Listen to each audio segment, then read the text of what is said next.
Les rivaux de Ferrari ont été impressionnés par la Scuderia. Elle sera dans la bataille principale du peloton. La forme de Ferrari impressionne à Bahreïn alors que la Scuderia était en grande difficulté l'an dernier.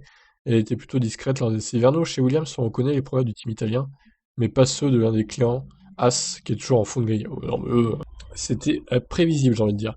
Je dirais que pour être honnête, l'équipe a vraiment progressé en qualif, a déclaré le directeur de la performance Dave Robson. Je pense que Leclerc a été exceptionnel. Je suis sûr qu'une partie de cela vient de leur pas en avant du côté du moteur. Mais ce n'est pas aussi évident chez As, même s'ils ont de nouveaux pilotes et qu'il y a un peu plus de choses qui se passent là-bas sans développement sur la voiture. Je pense qu'il est encore un peu trop tôt pour le dire. Je suis sûr que le moteur Ferrari a progressé par rapport à l'année dernière. Oui, bah il y a qu'à voir Alfa Romeo aussi, ils ont clairement progressé Alfa, hein. Ils sont dans la lutte pour les points régulièrement maintenant. Ce qui n'était pas le cas non plus l'année dernière pour eux. Ils se battaient avec Ferrari pour la 12-15e place, quoi. Marcin Budkowski, directeur sportif d'Alpine, a aussi été impressionné par la Scuderia. Ferrari était forte en qualif, un peu plus forte que ce à quoi nous attendions. Je pense que ce groupe avec McLaren, avec Ferrari, avec Fattori et nous-mêmes.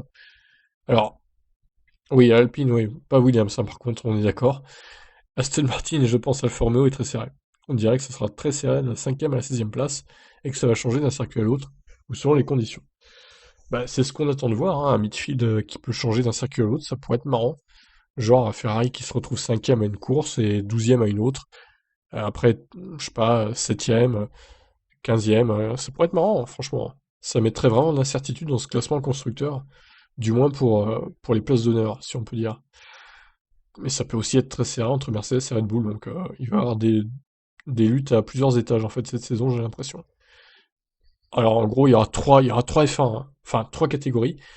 F1 avec Mercedes Red Bull, F2 avec Aston Martin, McLaren, Ferrari, AlphaTauri, Alpine et Alfa Romeo. Et puis les F3 avec As et Williams, donc qui vont se battre pour ne pas être dernier. Voilà, c'est ça que ça va donner la F1 cette saison.